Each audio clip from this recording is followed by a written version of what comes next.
سورہ نور شروع ہو رہی ہے. کہا کہ سورۃ انزلناہا. جب رب تعالیٰ یہ بولے ہم نے نازل کیا, بولے تو ایک بولتا میں نے نازل کیا, کبھی انی بولتا ہے, انزلتو بولتا ہے, کبھی بولتا انزلنا. ہم بولے تو ہم تو ہم ہیں. اور یقیناً ہم بولنے کی ذات, ہم بولنے کے لائق صرف وہی ہے. کہہ رہا ہے ایسی سورہ ہے جس کو ہم نے نازل کیا ہے. وَفَرَضْنَاهَا. نقطہ یہ ہے کہ یہ جتنے احکام اس سورہ میں دیے جا رہے ہیں یہ میری ریکویسٹ نہیں ہے تم سے, یہ سفارشات نہیں ہیں, گزارشات نہیں ہیں, یہ ایسے احکام ہیں جو فرض ہیں اور قطعی ہیں. You have to follow them. تمہیں اسے ماننا ہے, اس کے پیچھے چلنا ہے. جی میں گزارش نہیں کر رہا ہوں. ہاں فرضناہا, یہ جتنے احکام بیان کیے جا رہے ہیں اس پر عمل کرنا ہے, چاہے آپ کر رہے ہیں یا نہ کریں. ایسا نہیں ہے you have to do it, تمہیں کرنا ہی ہے اس لیے کہ فرض ہے یہ. You have to do it. احکام دیے جا رہے ہیں اور یہاں سے لے کر 26 آیت تک بتایا گیا ہے کہ اگر کسی مجتمع میں, کسی سوسائٹی میں, کسی معاشرے میں, کسی گاؤں میں برائیاں پھیل جائیں تو ان کا تدارک کیسے ہو, کیسے اس کو ختم کیا جائے. پھر وہاں سے 27ویں آیت سے لے کر آخر تک ایسے احکام دیے گئے ہیں کہ ان احکام کو اگر آدمی فالو کر لے تو معاشرے میں برائیاں سرے سے پیدا ہی نہ ہوں. یہ دیکھیے بیماری آ گئی تو علاج کیسے ہو, اور کون سے حفظان صحت کے اصول اختیار کیے جائے جس کی وجہ سے نئے سرے سے بیماری پیدا نہ ہو. دونوں چیزیں بتائے گی. بیماری پیدا ہو گئی تو علاج کیا ہے, اور وہ اصول کیا ہے کہ ان اصول کو اگر پکڑا جائے تو نئے سرے سے بیماریاں پیدا ہی نہ ہوں. بیماری ہو گئی, علاج کیا ہے, اور کیا کرو کہ بیماریاں پیدا ہی نہ ہوں. دونوں چیزیں بتائی گی. تو یہاں سے لے کر کے 26 تک بتایا گیا کہ بیماریاں پیدا ہو, علاج کیا ہے. اس کے بعد بتایا گیا کہ یہ اصول اپنا لو, بیماریاں پیدا ہی نہیں ہوں گی. ارے کیا بات. سب سے پہلے زنا کا تذکرہ آیا, الزانیۃ والزانی. پہلے لڑکی کا تذکرہ آیا, بعد میں لڑکے کا. اس کا مطلب یہ ہے کہ اگر لڑکی ہری جھنڈی نہ دے تو لڑکوں کی ہمت نہیں پڑتی. جی زانیہ کا تذکرہ ہے. اور فرمایا گیا کہ من تشر الشرک فی بیعۃ الا وظہر فیہا الزنا. اس لیے کہ اللہ تعالیٰ نے زنا کو شرک کے ساتھ جمع کیا ہے. زنا کو الزانی لا ينکح الا زانیۃ او مشرکۃ, زنا کو شرک کے ساتھ جمع کیا گیا ہے. تو ایک مفسر بولتا ہے جس ماحول میں, جس معاشرے میں شرک پھیل جائے تو اس معاشرے کے اندر زنا پھیل جاتا ہے. اسی وجہ سے آپ دیکھیے کہ وہ معاشرہ جو شرک کی غلاظت میں ڈوبا ہوا ہے, زنا میں مبتلا ہے, وہ بالکل صحیح فرمایا اللہ تبارک تعالیٰ نے. اور اس سے سچی بات کس کی ہو سکتی.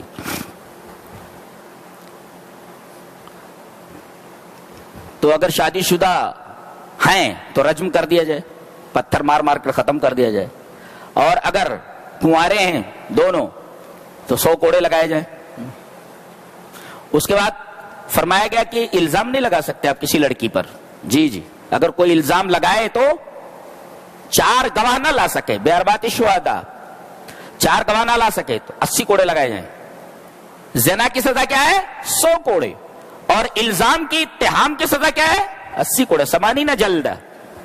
اور ایک بات اور بھی ہے کہ ان کی گواہی قبول نہ کی جائے. جی ہاں توبہ کر لے, اصلاح کر لے تو ٹھیک ہے. اس کے بعد واقعیف کا ہے, بہت غور سے سنو. حضرت عائشہ رضی اللہ تعالی عنہ ایک سفر میں ہے نبی کریم صلی اللہ علیہ وسلم کے ساتھ. وہ کہیں ضرورت سے جھاڑیوں میں گئیں اور ادھر قافلے کو کوچ کرنے کا حکم دے دیا گیا.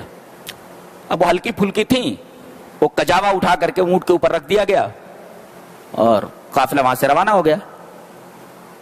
اب یہ جب باہر نکلی تو دیکھا کوئی ہے یہ نہیں, قافلہ جا چکا ہے. وہ ایک پیڑ کے نیچے بیٹھ گئی. تو صفوان ابن معطل سلمی صحابی ہیں, ان کو پیچھے اس لیے رکھا جاتا تھا کہ گری پڑی چیز کے اوپر نگاہ رکھیں. انہوں نے دیکھا ارے اما عائشہ سبحان اللہ یہ کیسے یہاں چھوٹ گئی. فوراً انہوں نے اپنے اونٹ کو بٹھایا اور اپنے اونٹ کے اوپر سوار کیا اور لگام پکڑ کر کے اس کی مہار پکڑ کر کے وہاں تک پہنچے. اب یہ منافق وہاں موجود تھا عبداللہ ابن ابی. اس نے الزام لگا دیا کہ اس کے ساتھ تنہا رہی ہیں بچی نہیں ہوں گی. اللہ اکبر. بتائیے حضرت عائشہ رضی اللہ تعالیٰ عنہ کے اوپر تہمت لگا دی گئی. تہمتوں کا کیا ہے, منہ میں زبان ہے, آدمی کچھ بھی بول دیتا ہے, ہاتھ میں قلم ہے, کچھ بھی لکھ دیتا ہے. لیکن اللہ تبارک و تعالی, نبی پریشان ہیں, صحابہ کرام پریشان ہیں. خود حضرت عائشہ رضی اللہ تعالیٰ عنہ کے بارے میں کہ روتے روتے آنسو خشک ہو گئے تھے. ان کی والدہ کی طبیعت خراب ہو گئی. حضرت ابو بکر رضی اللہ تعالیٰ عنہ پریشان ہیں, باپ پریشان ہیں.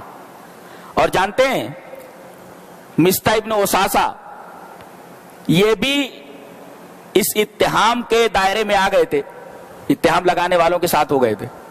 اور حضرت مستہ ابن اساسہ کو یہ وظیفہ دیتے تھے. کون؟ حضرت ابو بکر صدیق. اچھا, لیکن اتنی بڑی بات ہو گئی. اللہ تبارک تعالیٰ فرما رہا ہے کتنی بڑی بات, اللہ اکبر.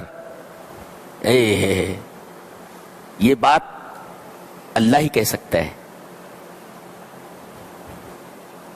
فرمایا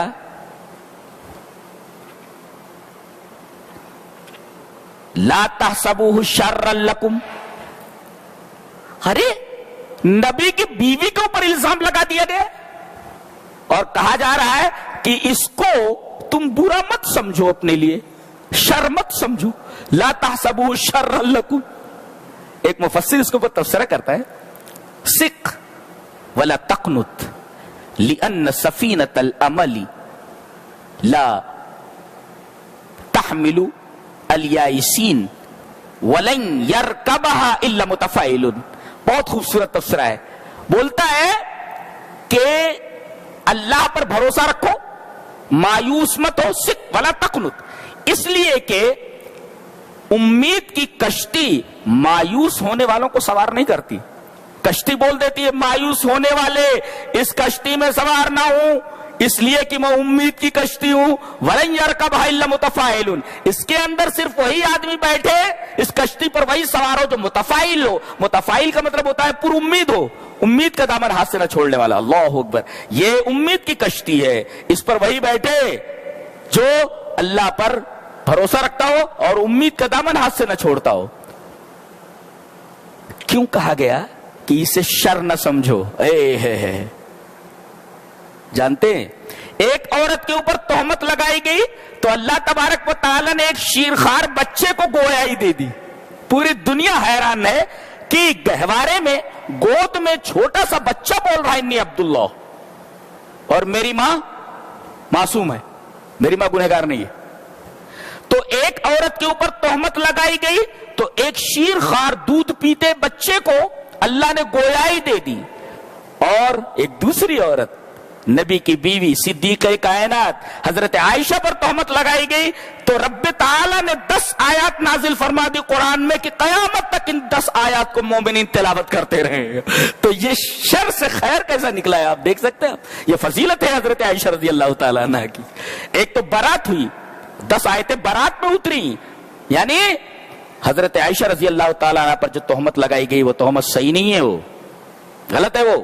اور 10 آیات نازل فرمائی تو دیکھو ایک شر وجود میں آیا, مگر خیر دیکھ رہے ہیں آپ, 10 آیات نازل فرمائی اور ان 10 آیات کی تلاوت مومنین کرتے رہیں گے قیامت تک. کتنی بڑی بات ہے. تو ایک عورت کے اوپر تہمت لگائی گئی تو ایک شیرخوار بچے نے بول دیا, ایک شیرخوار بچے کو اللہ نے گویائی دے دی.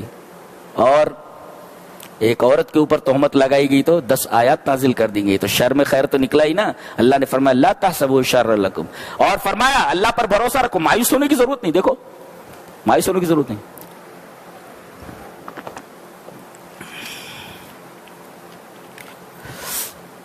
تو ہمیں محتاط رہنا ہے کہ الکلام فی الناس بغیر بینۃ, کسی بھی آدمی پر تہمت لگانا یا بات کرنا بغیر دلیل کے, یہ بہت بری بات ہے. اور اللہ نے فرمایا کہ تم اسے ہلکا سمجھ رہے ہو. ارے یہ گناہ اتنا بڑا ہے, اللہ کے نزدیک بہت بڑا ہے, تم اسے ہلکا سمجھ رہے ہو. حضرت ابن سیرین فرماتے ہیں واللہ لا ابکی علی ذنب اذنبت ولکن ابکی علی ذنب کنت احسبہ ہینا وہو عند اللہ عظیم. اللہ کی قسم میں اس گناہ پر نہیں روتا جو گناہ مجھ سے ہو گیا, میں اس گناہ کے اوپر روتا ہوں کہ میں نے وہ گناہ کر لیا اور میں سمجھ رہا تھا یہ گناہ ہلکا ہے, جبکہ وہ اللہ کے نزدیک بہت بڑا تھا. وہ تو آپ یہ سمجھتے ہیں یہ گناہ چھوٹا ہے مگر اللہ کے نزدیک بڑا ہے. یعنی کسی آدمی کے اوپر الزام لگانا بغیر دلیل کے اتنا بڑا گناہ ہے کہ آپ اسے ہلکا سمجھ رہے ہیں. اللہ کے نزدیک بہت بڑا گناہ ہے, یہ اللہ کے نزدیک بڑا ہے, آپ اسے ہلکا سمجھ رہے ہیں.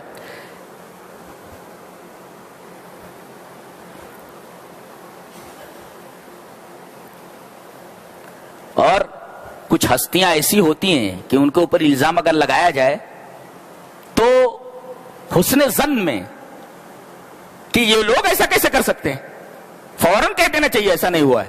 وَلَوْلَا إِذْ سَمِعْتُمُوهُ, جیسے ہی تم لوگوں نے سنا کیوں نہیں کہہ دیا مَا يَكُونُ لَنَا أَن نَتَكَلَّمَ بِهَذَا سُبْحَانَكَ هَذَا بُهْتَانٌ عَظِيمٌ. یہ بہتان ہے, یہ اس لیے کہ شخصیت تو دیکھو بیوی کس کی ہے یہ تو دیکھنا چاہیے تم کو. تو کچھ لوگ ایسے ہوتے ہیں کہ ان کے اوپر اگر الزام لگایا جائے تو کہہ دینا چاہیے ارے جھوٹ ہے, یہ بہتان عظیم ہے, یہ ہستی بھی تو دیکھو بیوی کس کی ہے. اللہ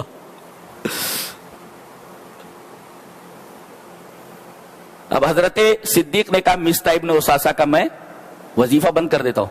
میری بیٹی کے اوپر الزام لگانے والوں میں یہ آدمی شامل تھا جسے میں وظیفہ دے رہا ہوں تھا, اب وظیفہ نہیں دیتا میں. آیت اتری وَلَا يَأْتَلِ أُولُو الْفَضْلِ مِنْكُمْ وَالسَّعَةِ أَنْ يُؤْتُوا أُولِي الْقُرْبَى وَالْمَسَاكِينَ وَالْمُهَاجِرِينَ فِي سَبِيلِ اللَّهِ وَالْيَعْفُوا أَلَا تُحِبُّونَ أَنْ يَغْفِرَ اللَّهُ لَكُمْ. اللہ یہ فرما رہا ہے تم مصطح کو معاف کر دو, کیا تم یہ نہیں چاہتے کہ اللہ تمہیں معاف کر دے؟ اللہ اکبر. لہذا اگر تمہیں اللہ کی طرف سے مغفرت چاہیے تو اپنے اس آدمی کو معاف کر دو جس نے تمہارے ساتھ برا سلوک کیا ہے. تو اگر تم یہ چاہتے ہو کہ اللہ تمہیں معاف کرے تو تم اپنے ساتھ بدسلوکی کرنے والے آدمی کو معاف کرو. اور اگر عافیت چاہتے ہو تو کسی مریض کی عیادت کر لو. اگر اولاد چاہتے ہو تو کسی یتیم کی کفالت کر لو. جی جیسا کرو گے ویسا ملے گا. اگر تم کو اولاد چاہیے تو کسی یتیم کی کفالت کر لو.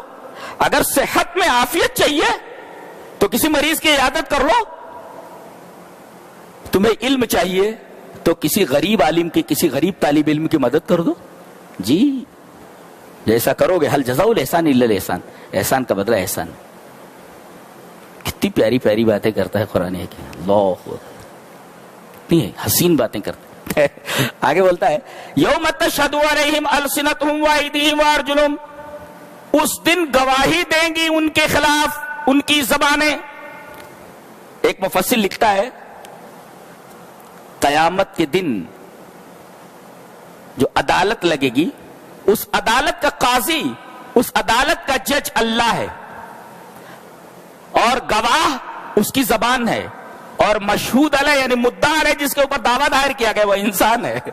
تو انسان کے اوپر دعویٰ کیا گیا ہے یہ مدعا علیہ ہے, اور گواہ کون ہے؟ آدمی کی زبان. اور فیصلہ کرنے والا کون؟ قاضی کون؟ جج کون؟ اللہ تبارک و تعالی. لہذا ایک مفسر نے لکھا ہے آج اپنے اعضاء سے جو کچھ کہہ رہے ہو, اعضاء کر رہے ہیں, ضروری نہیں کہ کل یہ تمہاری باتیں مان لیں, تمہارے خلاف دوائی دے سکتے ہیں. یہ ان کے اوپر بھروسہ نہیں کرنا, ذرا ان کو سنبھل کر کے استعمال کرنا. یہ دیکھو سمجھ میں آیا نا, ہاں یہ تمہارے خلاف ہو سکتے ہیں, یہ آج تمہارے کہنے پر چل رہے ہیں نا, ضروری نہیں کہ کل بھی تمہارے موافق رہے. یہ تھالی کے بیگن نہیں ہے, تمہارے خلاف ہو جائیں گی. ابھی تو تمہاری بات مان رہے ہیں, کل قیامت کے دن تمہاری بات نہیں مانیں گے. ضروری نہیں کہ کل قیامت کے دن تمہاری بات مانیں گے. اب یہ تمام چیزیں بیان کر دی گئی.